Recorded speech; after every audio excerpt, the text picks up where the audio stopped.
Tita, Okay ka lang, pe? hindi tita kasi ang dami nating customer tapos kulang-kulang pa po yung stock natin. Hindi ko na po alam gagawin ko tapos darating pa yung investors ni sir. O, nasan ba si Cha? Kung nga din alam tita, kanina ko pa nga po tinatawagan, hindi po sumasagot. O sige, ako na lang ang gagawa ng paraan. Anong gagawin niyo tita? Basta ako na ang bahala. Huwag lang mapahiya tayo sa, investor. Tita, kung ano man po yung gagawin niyo, huwag niyo na lang pong gawin kasi baka mamaya ipahamak pa natin yan. Malalagot pa tayo kasi baka mawala pa tayo ng trabaho. Hindi, basta ako ang bahala. Sige, diyan ka na muna. Tita! Ay, hi! Hello po ma'am, good evening po. Good evening. Kaya po ba yung kausap ni Sir Charles? Oo, ako yung kukuha ng franchise. Pinapunta niya ako dito para sa food tasting. Nakaready na ba lahat? Ma'am, may kunting problema lang po. Okay lang po ba mamalit? Kung pwede sana, mabilis. Kasi may meeting pa ako after nito. Ma'am, okay lang po ba kahit maghintay kayo ng 20 minutes? Sige. Ano problema? Sige po ma'am, dito na lang po. Iatid ko po kayo sa Thank you. Tita, ano na kaya yan ang problema ako? Kasi hanggang ngayon wala pa din si Cha. Anong gagawin natin? Nandiyan na yung investors ni Sir. Ano isi-serve natin dun? Huwag ka mag-alala. Ako na ang bahala doon. Tita, hindi naman pwede ikaw bahala dun. Tayo malalagot. Paano pag hindi nakuha ng investors itong franchise? O di tayo malalagot kay Sir. Hindi mo ba alam? Ako na lahat ang nagtitimpla niyan lahat. Mula nang hindi pumasok yan si Chef, ako na lahat ang nagtitimpla niyan. Talaga ba, Tita? Kaya pala, ang dami natin araw-araw na customer. Yung timpla mo pala yung binabalik-balikan. Kaya huwag kang mag-alala. Nakababad na yung aking ginawa dyan para may serve tayo doon sa investor na naandyan. Tita, sigurado ba kayo dyan? Baka mamaya, pag nagkalabutan, basta labas ako dyan, Tita, huwag mo kong idadamay, Huwag kang mag-alala. Hindi tayo mapapahiya. Tita, paano pala yun? Kasi sabi ng investors, 20 minutes lang daw siya maghihintay. Oo, Hindi daw siya madali pwede lang maghintay yun. na matagal. Serve na natin agad sa kanya. Tita, basta, ayusin mo sarapan mo, Tita. Oo, huwag kang mag-alala. Sige, Tita, kasi naghihintay siya sa labas Sige, lumabas ka na doon at ako na ang bahala dito. Sasabihin ko na lang sa iyo pag ilalabas mo na. Sige, Tita, Sige. bilisan mo Oo, sige. Salamat, Tita. Sige. Ma'am, excuse me po. Bale, ito na po yung food namin, ma'am. Pasensya na po kayo sa plating, ma'am. Hindi po kasi kami prepared eh. Okay lang, diba? Tsaka hindi naman importante sa akin yung itsura. Importante sa akin yung masarap. Sige po, ma'am. Thank you po. Ito po yung mga sandwich natin, ma'am. Thank you. Ay, wait lang po. Balikan ko po kayo, ma'am. Kuha lang pa ako ng chopstick. Tinitikman niyo yung pagkain. Tita, paano pag hindi siya nasarapan? Huwag kang mag-alala, masasarapan yun doon. Inayos ko ang gawa ko noon para magustuhan niya. Tita, parang kumukulot yung loob. Parang hindi na sasarapan Hindi naman. Nasasarapan nga siya, oh. Paano pag hindi siya nasarapan? Anong Huwag gagawin kang mag-alala, natin? magtiwala ka sa akin. Tita, kinakabahan ako. Huwag kang mag-isip ng kung ano. Iisipin mo, makapasa yung aking ginawa para matuwa naman sa ating si Sir. Di ka mapakali. Tara na, pumasok na tayo sa loob. Tita, gusto ko bala. Miss Virgo. Buti naman nandiyan ka na. Ma'am, pasensya na kayo ha. Dami ko kasing inasikaso eh. Actually, galing ako sa kabilang franchise namin. Okay lang, nagmamadali rin ako eh. Nintay lang kita. Ako ma'am, salamat dahil ninantay niyo po ako. Nga pala, kamusta pa rin yung pagkain? Nagustuhan niyo po ba? Ayun na nga eh. Nintay kita kasi gusto kita makausap. Okay naman yung pagkain na gusto ko nga eh. Kaya na gusto ko makilala kung sino yung gumagawa ng recipe nyo kasi kakaiba kasi ng lasa. Kaya naman pala laging gulo tong restaurant nyo eh. Tita, kinakabahan ako. Kasi kausap niyo na si Sir paano kapag pumalpak yung niluto niyo? Kasi hindi nasarapan yung investors. Huwag kang mag-alala, hindi mapapahiya si Sir. Gagawin ko ang lahat. Paano kapag hindi nasarapan yung investors? Malalagot tayo, matanggal tayo sa trabaho. Hindi yun, magtiwala ka lang. Tita, sigurado Basta akong bahala. Sigurado ka, Tita, nasarapan mo yun, Oo. Ma'am, maraming salamat ha. Buti, nagustuhan niyo. So, Gusto ko kasing mamit yung nagtitimpla para siya yung magtitrain sa mga kukunin kong staff. so, ibig sabihin ma'am, okay na tayo? Mag-practice kayo ng restaurant namin? Oo naman. Ah, sige ba, wala pong problema. Wait lang, patawagin ko na ba yung staff ko. Tita, tawag ako na, sir. O sige, Tita, kinakabahan ako. sumunod ka, lumabas ka na doon. Ako na ang bahala dito.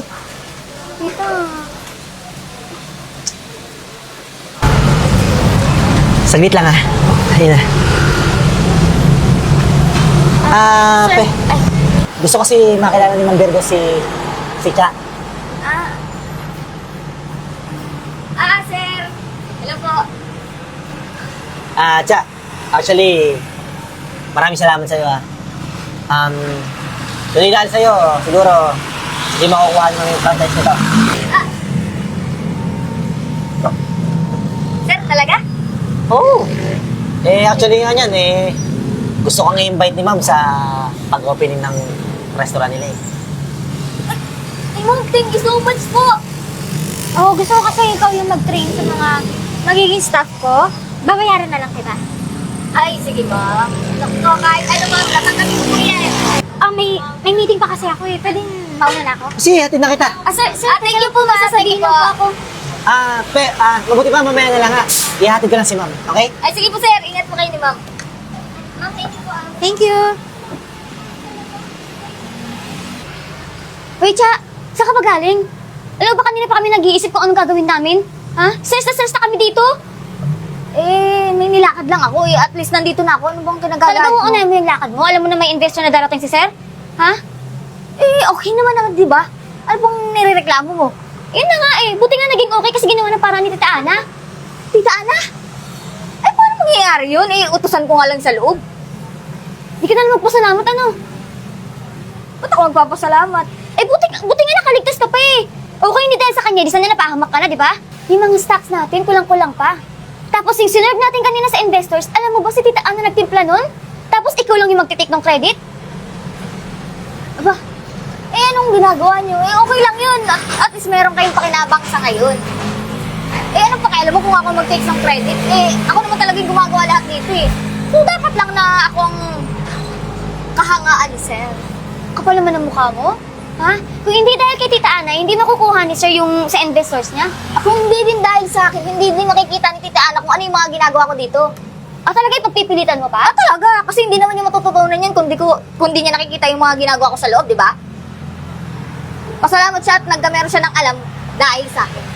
Di ba dapat ikaw nga ang magpasalamat? Kung hindi ka absent, late ka.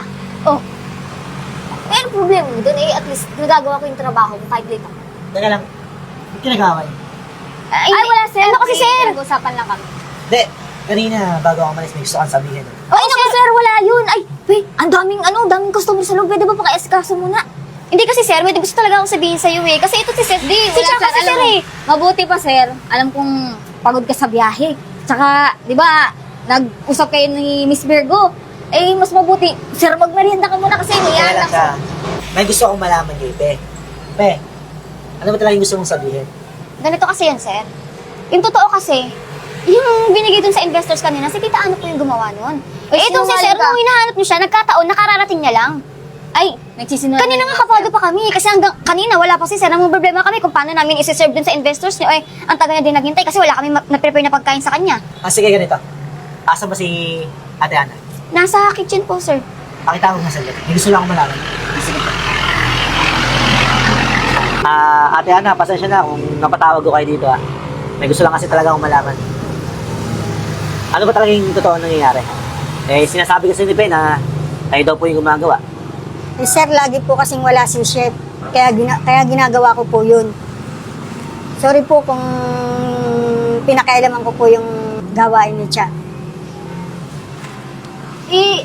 Sir, alam mo naman, kung nagawa niya yun at nag-approve si Miss Virgo, sa akin niya lang din naman natutunan yun eh. Dapat nga magpasalamat siya sa akin, di ba? Kasi nagkameron siya ng idea kung paano yung mga ginagawa ko sa loob. Talaga ba, Cha? Sariling ano yan eh. Sariling ingredients Hindi mo naman pinapakita sa akin eh. Sabi mo nga, secret mo yun. Oh. Kaya gumawa ako ng sarili kong timpla. Oh, talaga Ate Ana, matanda ka na, nagsisinungaling ka pa. Teka lang. So, totoo rin sinasabi ni Ate Ana na pag di ka late, absent ka. Hindi sir, ngayon lang po kasi emergency kasi kami sa bahay sir, kaya medyo na-late po talaga ako ng pasok. Pero ano ba talaga yung totoo nangyayari dito? Ang totoo niyan, sir, talagang ito, kung hindi nga absent, late din pumapasok. Oh, tapos kung kumilos pa dito sa restaurant, halos kami lahat gumagawa ni Tita Ana. Parang inaasin na nga lang lahat sa amin eh. Dubai ka, napakasinungaling mo talaga no? Paano babalik yung mga customer natin dito kung wala akong ginagawa dito, kung lagi akong wala? Hindi ba siya kaya bumabalik yung customer dito dahil kay Ate Ana? Dahil sa akin yun, sir, hindi dahil dyan. Di ba inamin mo na rin na late ka? Minsan absent ka. So sino gumagawa talaga dito? Pag natiting naman ako, sir, Tama na. alam mo kasi nabingwit na mismo sa bibig mo eh, tapos magsisinungaling ka pa. Oh. Sige, ganito na lang. Sasabihin ko na lang sa investor ko na si Ate Ana ang kasama sa kanya. Siya mag-opening nun. Kasi ayoko mapahiya. Sir, paano naman ako? Bakit? Alam mo ba yung tinitimpla ni Ate Ana? Di ba aminado ka na may sarili siyang timpla? Pumalay ko dyan, alam ko, natuto lang niya sa akin. O di, mabuti na si Ate Ana yung padala ko doon. At isa pa, simula ngayon, assistant ka lang ni Ate Ana. Ha? Hindi ako papayag yan, sir. Kung hindi ka mapayag, pwede ka na umalis. Pwede ka na mag-resign sa trabaho mo. Sir, hindi pwede yun, sir, pala. Kakasabi ko na sa inyo, sir, may emergency sa bahay. May sakit ng mama ko. Kailangan ko ng pera. O yun naman pala eh. Sige, sundin mo yung gusto ko. Maging assistant ka ni Ate Ana. At isang beses na lang to ayaw na ayaw kung malilate ka o ma-absent man. Gusto ko aralin mo kung anong timpla ni Ate Ana. Sige po, sir. Sige na, mag-sorry ka sa kanila. Sir po, ma'am. Ayaw. Ayaw ba nang ipisto ko? Pagsusurihin mo ba ako sa kanila? So ayaw mo. Hindi, sir. Ito na po. Tiana, sorry pala sa mga ginawa ko kasi lalo na na-absent ako sa akin. Sorry po. Sige na, mabuti pa. Madami customer, di ba? Ikaw mo lang maghugas sa kusina. Bilisan mo na. Yes po, sir. Gabi na, oh. Akala ko, ma'am. Anil ka.